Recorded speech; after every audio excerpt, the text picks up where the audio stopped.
Hello and a very warm welcome to a brand new video here on my channel here at commaik. Today in this video, I'd like to introduce you to the Reolink fisheye camera, specifically this one right here, the Reolink FE. With this camera, you get 360-degree surveillance for indoor areas. The camera is powered via PoE and features several different recording modes. You can install it on the ceiling, on the wall, or even on the floor. The overviews and the sections shown in the image can be individually adjusted. You have AI functions for analysis and for searching within the recordings, and of course many other features. I want to show you all of that in this video. If you're interested in that, then definitely stay tuned. The Reolink FE fisheye camera is available in several different versions. I have the P version here with PoE, which means power is supplied through the data cable. If you want to know more about that, look in the top right corner. I've linked a video there on how you can set up the network with a network power supply. However, this model is also available in a Wi-Fi version.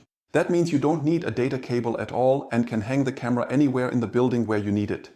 The Reolink FE fisheye camera is a model designed for indoor use. With a resolution of 2560 by 2560 pixels, so 6 megapixels, that this camera can process. An unusual format for a security camera, but just right for this fisheye effect.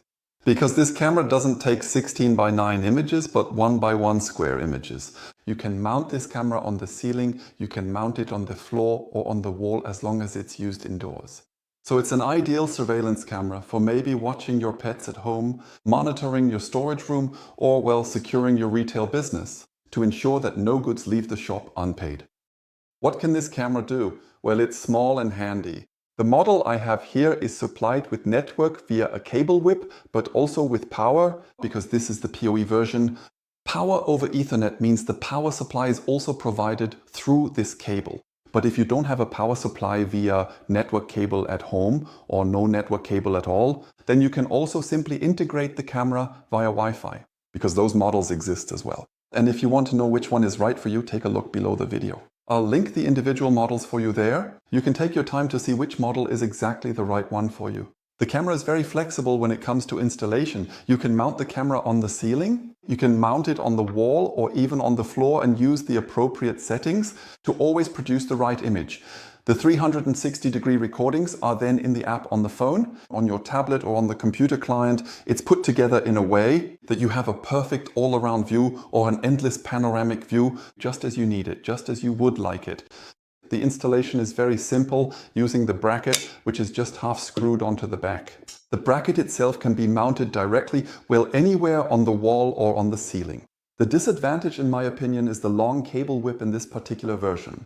This means that if you do not have a hole in the wall to hide the cable, you will probably need to use a special type of junction box. And that's where it gets interesting, I think. I did a little bit of research beforehand.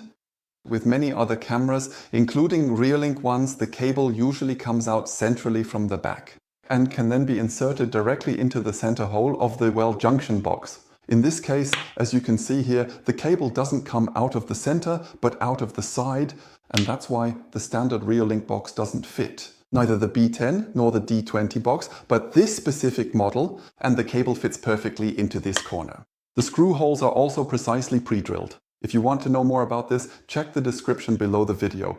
I link more details about the box and of course the camera there. At this point, I'd just like to show you where I'm installing this camera in my basement and then show you the different recording modes, the image quality, the various panoramic views, and of course the surveillance function. The night shots in particular will be exciting because this camera also works in absolute darkness using infrared light. Down here in my basement, I've mounted the camera. Up there on the ceiling is the base with the 360-degree fisheye camera. If you have a hollow wall like this, you can of course mount the camera directly on the ceiling or on the wall and just tuck the cable behind it. That works just as well. Since I test cameras here regularly, I decided to go with the box. You see, the camera itself is quite small and discreet. It looks like a, well, smoke detector or something similar, so it doesn't necessarily catch the eye immediately. By the way, the camera doesn't have any built-in lighting. It only has infrared LEDs that illuminate the dark surroundings at night to provide the black and white image. But this camera doesn't have actual spotlights to brighten up the room. But it has a microphone and a small speaker so you can talk through it. I'll do a little test and play it for you in the background. And I can now access the camera via my phone at any time. And well, see what's happening here. This is a live recording. The delay is about 1 second, 1.5 seconds, with both now integrated directly via the home network. So the camera is connected by cable to the switch, the nearest switch, and then into my home network. My phone is also logged into the same home network via Wi-Fi. If I try the whole thing via the mobile data network, it works just as well, of course, by simply disconnecting my phone from the Wi-Fi and logging into the mobile network. Then the delay is actually just as long. So that makes no difference at all. I'm now going to show you which functions are possible in the app, what different viewing options you have, because there are some really exciting things there. Lots to play around with, as I've already noticed. What's unfortunately missing, at least in the current version I have hanging up there, are the exclusion zones, the boundary lines, the restricted areas, the counting areas. None of that is available here yet, despite the latest firmware updates. I'm curious to see if Reolink will provide those later. All the functions I'm showing you here on my phone are also possible on a tablet, of course, or on a computer via the client. On the client, you have the option of controlling it precisely with the mouse on a large screen. On the phone, the whole thing works on the small screen here via touch. What you see on the screen now is the 360-degree view for the ceiling recording. And I can now adjust the view directly in the image here with my finger. I can rotate the room and you see purely software controlled. The camera doesn't move at all. It actually only happens via the software. I can look at this room in 360 degrees. I can move it back up and then have this, view from above down at the ceiling.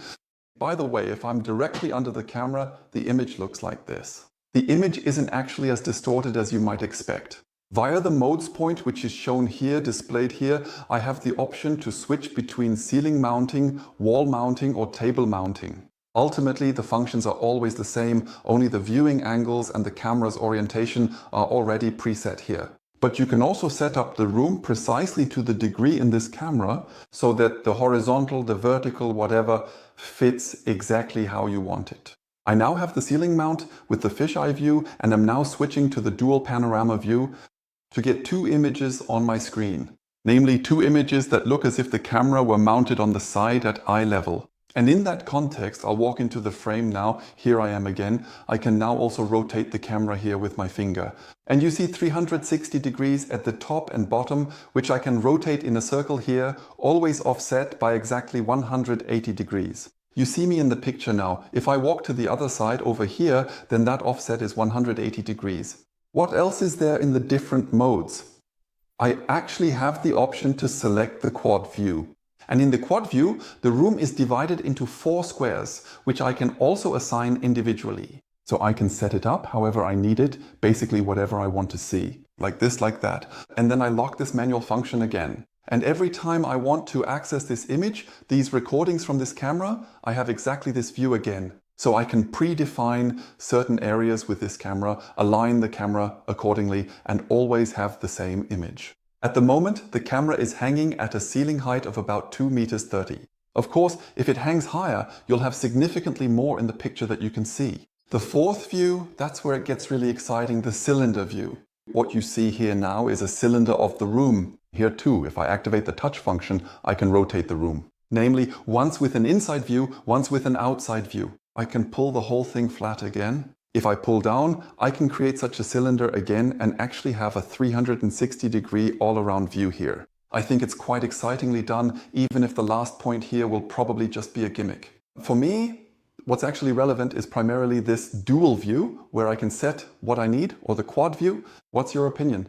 Which of these views makes the most sense to you? And above all, where would it make the most sense? Where would you use the whole thing? At this point, maybe an additional note. If I go out of the main menu again and switch into the playback, I can just pick a recording here, specifically the one that just happened because of this alarm trigger.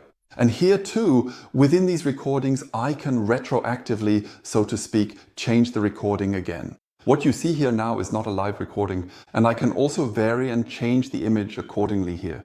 The camera basically records the complete 360-degree image and saves it. In the live view, I can have various modes displayed. And also in the playback, I can change the images at any time because the data is already there. I think it's an incredibly exciting thing that I can still change the angle afterwards, and even areas that interest me, which maybe weren't placed so centrally, can still be zoomed in on afterwards or, well, shown better in the frame. The zoom via 2 fingers is of course also possible.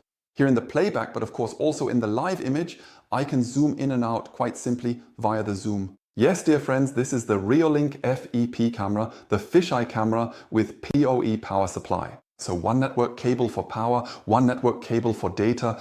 The Wi-Fi version works exactly the same as the PoE version. You just need a permanent power supply via a power adapter directly to the camera. However, the data here is transmitted via Wi-Fi. I'm not aware of a purely battery-powered version. Doesn't make much sense either, because these cameras aren't suitable or approved for outdoor use, but actually for indoors. They're not waterproof, not rainproof, whatever. In terms of installation, they should of course be installed where no one can get to them easily, because you might see it here on the side. I can access this compartment at any time, reset the camera, or just take out the SD card. Won't do much in my case, because I also back up the data on my NVR. Because this fisheye camera can save its data not just on the SD card, but also on the network video recorder or on the Home Hub or Home Hub Pro. The cloud is of course also possible. If you have a subscription there, you can integrate the camera directly and save the data there too. You can access the data, the recordings, the live images from anywhere. Namely at home in your local network via Wi-Fi with your phone, via your computer, or even from anywhere in the world. Because you can let the camera out onto the internet and access the data externally, via mobile data or other Wi-Fi networks, as you wish. Or you just block it and let it run only in your internal home network. I hope I could give you a better understanding of the camera, and I'm really curious about your assessment, what you think of this camera. Give me some feedback. Where would you use it? Where would you use the camera and why would you use it there? Which of these various functions that the camera offers in these views convinced you the most? Which ones not at all? Just write a comment under the video and let's exchange ideas with each other.